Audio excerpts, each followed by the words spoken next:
Welcome to Shorty SuperCoach, and it's Monday. We're 3 days away from the first bounce of 2017, so it's exciting times for not only having footy back, but for SuperCoach as well. Because it's now the stage where we really have to hone in on our exact lineups and exactly who we want in our sides. For much of the pre-season, we and ah, pro and con, mount a case for this, mount a case for that over many a player. But now's the time where you've got to put your money where your mouth is and pick your team and really focus on your exact lineup and structure. So I have previously done a must-haves video and it was very popular, so I thought I'd do a revamped one, an updated one. Obviously there'll be some similar names to last time, but a few changes as well, because I guess at this time of the year people are looking around their SuperCoach and you might just be getting stuck into it, might be a late comer, and you're saying, well, who must I have? Who can I build my squad around? So I guess this is what this list is about. I'll have 5 names that I'll roll through and then a few special mentions, because I guess some people view must-haves in different light, but I feel like these 5 guys across everyone's opinions seem to be a must-have, and of course mine. Certainly these guys, in my view, just have to be in your side, and then you can go from there. So I'll get stuck into it straight away. And we'll start with Curtly Hampton in the back line, the former Giant, now Adelaide Crow, and he's looked fantastic through the pre-season, getting time through the midfield. He's grown with each JLT Community Series match. He's really looked more and more confident and at home in the Adelaide lineup with each game. In particular, his final JLT match where he racked up about 22 touches, I think it was, plenty contested, and looked fantastic. Now, of course, Adelaide need some real depth through their midfield. They're very reliant on Sloan and the 2 Crouch boys, and Crouch, or Brad, and even Rory are in some doubt for round 1, but nonetheless Adelaide's midfield, even at its full fitness, needs a bit of X factor and a bit of depth, and that's what Hampton can provide. Above all, he's at 160k. We can put him in our back line, cheap as chips, a fantastic option, and given that he is so cheap, will be in the lineup, also looks like he's capable of scoring pretty well, I would definitely feel like he is an absolute lock. Ticks all the boxes, well priced, capable of scoring well. We can go pretty light on in our back line this year, and I think Hampton will be at many people's D4, D5, and I think he'll be more than capable of going 80 plus, but certainly all we need is a strong 80 odd, and he'll appreciate in price quite nicely. Number 2 on the list is Nat Fyfe. Now, of course, Fyfe, a Brownlow medalist. Robbo's just released his top 50, and Fyfe's coming at number 1, and no reason more so than he is one of the best players in the competition. There's no doubting that. The only doubt over him has been his fitness. Of course, had plenty of leg troubles in recent times, which kept him out for an enormous period last year. He's priced at 573k, so no discount coming Fyfe's way, but nonetheless, I definitely think he's an absolute lock. We probably get used to and will become accustomed to paying at least 600k for him at this time of year, so to be around the 570 mark, while there's not a stack of value, I think it's certainly a price tag that is pretty reasonable, and you can just look at it and go, well, look, certainly not paying overs. I think Fyfe will be a top 3 or 4 scorer. Got to be in the side. Dominated the final JLT with 38 touches and looked supreme, so that's all we really need to see from a guy like him. He was in many teams to start with, and all we needed just to absolutely lock and load him was a good JLT, and he did more than that. He dominated certain periods and looks to be back to his best. He does it all, Fyfe: contested possession, clearances, kicks goals, marks it in the air. He could most definitely average anywhere from 110 to your mid 120s, and if I was guessing, I'd certainly say 115 plus. So he will be a premium midfielder. I couldn't see him getting much cheaper than what he is, certainly by not a significant amount. I would say, you know, sometimes players will bottom out at around 530, 540, even the best of them, but we should just be getting him 5 from the start. Don't worry about it. Lock him and load him. He'll be a fantastic selection for your side. Semi Pepper, another rookie price play, is at 135k. Pretty high draft pick, finds his way to Port Adelaide, and he is a third man that I think is an absolute must-have. And I'm not telling you anything you don't know there. He pretty much is a lock for basically every team I've seen. He'll be in many people's M7s, M8s.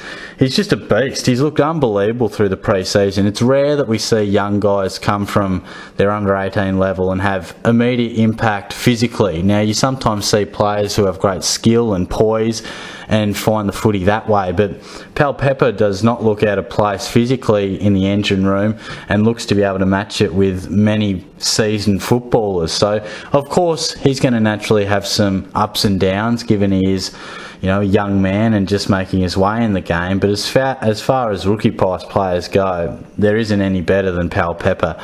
He should be an absolute lock and a saving grace for what has been a midfield rookie lineup that has been pretty scarce of options. I know the round one teams are yet to come out, so you just never know, but Pal Pepper will be in the thick of it in that Port Adelaide midfield, and not just rotating through. I think he'll be heavily involved alongside Wines and Boak and Gray, and will certainly get a reasonable portion in there. So you never know. While he might play plenty of games, he might also be a guy who can score reasonable points. So a fantastic option to not only make money but be a reasonably confident scorer in our midfield on-field group. So great to see Pal Pepper there. Should be in many teams.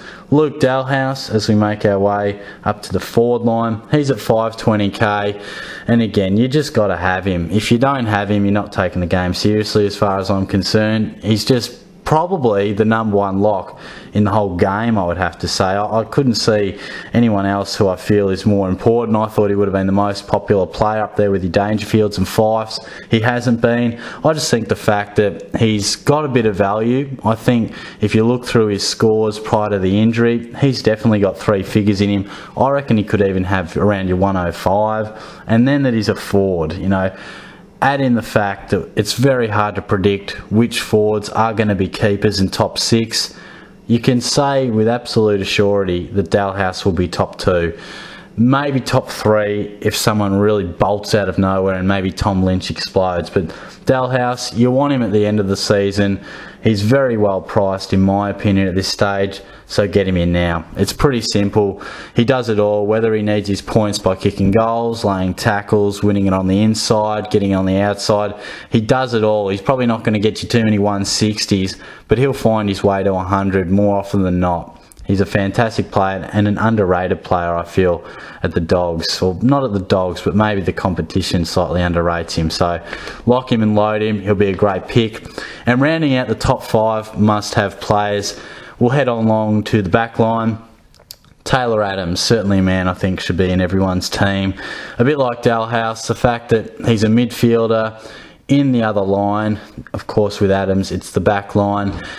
And it's extremely appealing. He's similarly priced, 527k, and he'll be playing pure midfield. And that's what we look for in our forwards and back line. Guys who can play through the midfield or be a rebounding defender. And Adams, well, he'll not only play through the midfield, but a contested beast.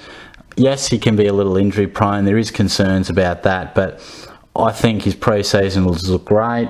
He's still a young man, so we'll like to think that his body is now getting on top of those injuries. And I feel that he could average definitely 100. I would say probably around that Dalhouse range. He could go anywhere from sort of 100. He could definitely go 107, 108. I definitely feel like he will be right up there when it comes to defenders. I think he'll mix it with Doherty and Shaw in regards to who will be the number one defender. And if I was guessing, I would have to say at this stage, probably predicting Adams to be the number one defender. I think it'll be minimal points here and there that separates those three, but you can mount a very good case.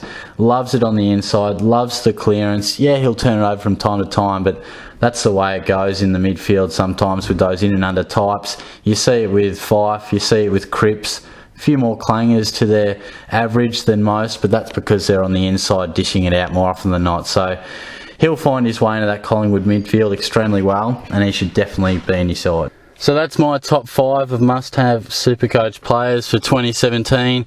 There's probably a few others that you could certainly argue the point, but I thought they were the top five of guys that mount the best case for just absolute locks and must-haves. So a few other guys, Jack McRae in the forward line as well.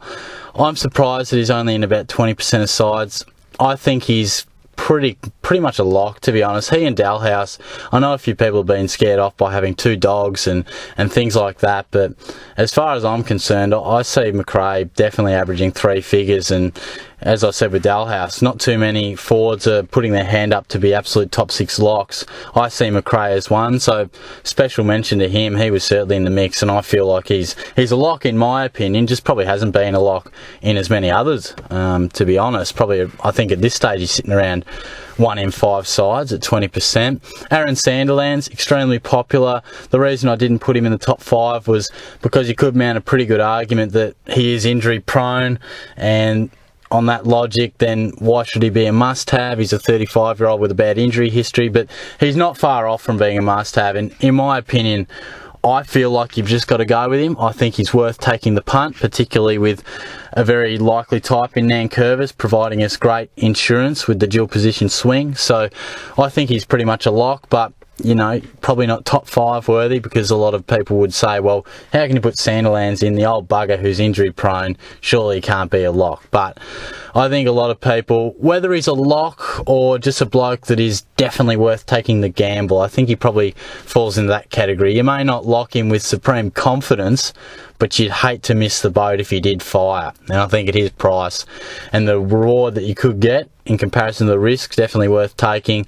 And just finally, Dane Beams, very popular, tore the JLT apart, he's looking fantastic. He's at 432k.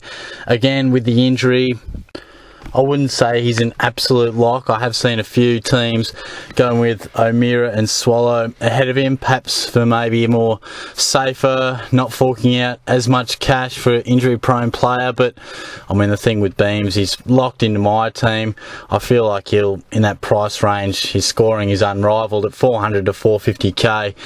You're not going to find many blokes who are capable of averaging 110 and beyond. And look, worst case scenario, if he does go down, I think if we can get 6 or 7 rounds out of him, scoring at 110, look, you've got a guy who's got a great scoring ability, and by that stage would have risen to great price, and then worst case scenario, you can straight swap him for a premium. So it's not all doom and gloom if he was to go down, but I do feel like he's a pretty good option regardless, because he has got through JLT with flying colours, and I think at this stage he does look like in full fitness he'll be a fantastic scorer, and it's great to see that, you know, that price to pick a guy that we're confident can be a top 10 mid. That's fantastic. So look, a few guys there that can hopefully help you structure your side. Hopefully, if you're just getting stuck into it, it can give you a good starting point. And look, if you've been doing it for a while, like I have, maybe it can provide a bit of assurity and a bit of confidence in some of your selections already. So look, if there are a few guys that you've got as must-haves and I didn't mention, by all means leave a comment and let me know. As I said, it is quite easy to mount a case for some, but I did feel like those top 5 were the clear ones, and then those 3 worth special mentions. So some people will have different views on what defines a must-have and things like that, but certainly in my opinion, and seemingly over the broader opinion of SuperCoach, going by the ownership, those 5 guys followed by those 3 are all very popular, and certainly my opinion, they are the must-haves of 2017. So thanks for tuning in. As I said, give it a comment if you enjoyed it or you got any feedback. If you're a new subscriber, thanks for the support, thanks for being involved. If you haven't got on board yet, by all means get stuck into it.